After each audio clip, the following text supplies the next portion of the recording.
The federal nursing breaks law only requires basic accommodations of time and space. The U.S. Department of Labor has details on the requirements. But many Ohio companies have added a few simple upgrades. Their best practices could make all the difference to your employees. The Break Time Nursing Mothers Law indicates that employers must allow nursing employees a break time to nurse, at least for the first year of life after that mother's infant is born. They also must give a lactation space that is preferably comfortable, but is at least private and is not a bathroom. It's also free from view and intrusion from their coworkers. But preferably there is a sink there, preferably there's a chair, there should be a flat space, and it should be comfortable as well. As a company, accommodation is key. So Diamond Wipes has put into not only our mindset, but into even our handbook and our language that we would make any accommodation necessary for any mother that needs to express to accommodate that time. So we've created safe spaces for them to do that. We've also made it a company-wide thing that we would accommodate any mother who needs to have that need met. In the onboarding process, if a mother is expressing or even pregnant as she comes into it, we show her those areas, or would show her those areas in the very beginning of the onboarding process.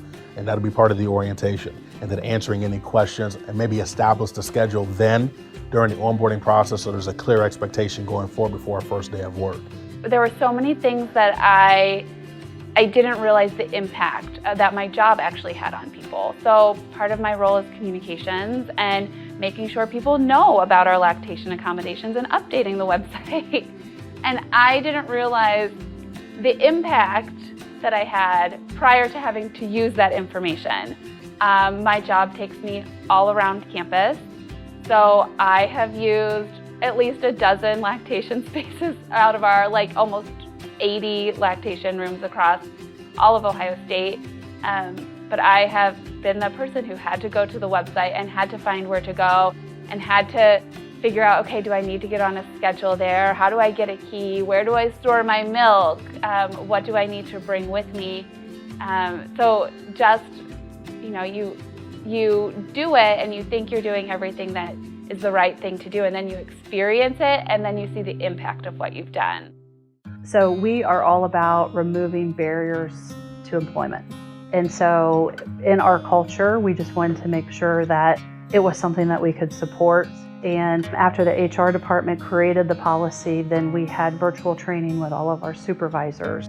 I think as you think about working mothers having the opportunity to be able to express milk when needed is critical for not only them, but for the health and safety of their children. I think it's a responsibility of employers to have that capability and have a policy in place. I think it's also, it's important for us to educate our other employees about it. As many other, we have many other employees, especially young employees, that may not know about why and why it's so important for working mothers to be able to have that capability. There are so many community resources we have. Some are put on statewide, whether that's the Ohio Breastfeeding Alliance, the 24/7 statewide breastfeeding hotline that's run by the Appalachian Breastfeeding Network. We have 17 funded counties all across the state of Ohio who are conducting this outreach, where they're equipped with the toolkit, the training and the resources to then go and conduct outreach and education in their local communities. The Ohio Workplace Plus Toolkit is available free and online at the ODH breastfeeding webpage. So it's available for employers, employees to download and use. My first day away from my baby, my first day back at work, was also my first day at this job. So it was a brand new job, and I emailed my new boss before even starting or meeting her, saying I am breastfeeding. Is there any way that I could potentially continue this?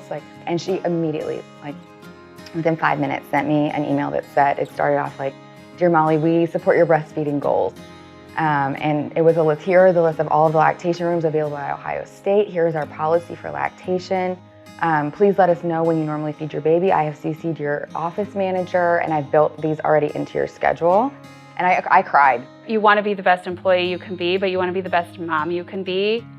So it was really challenging to work up the confidence to be able to have that conversation. As a male HR director, even though I'm HR and I usually have an open door policy, that, as you said, that crippling effect of having to go to me to say, hey, I need to have this time, could be a little nerve-wracking. So we do have, women that they can go to that serves in leadership that they can communicate that to. We then communicate that to our supervisors and our staff. We have staff meetings or manager meetings every Tuesday and Thursday, where weekly trainings and updates are readily available for that. And then as HR, we make sure we have monthly trainings that talks about workplace safety, accommodations, communication, harassment policies, where we incorporate all of those things in there, where how we communicate, making accommodations, and then being understanding of what the need is.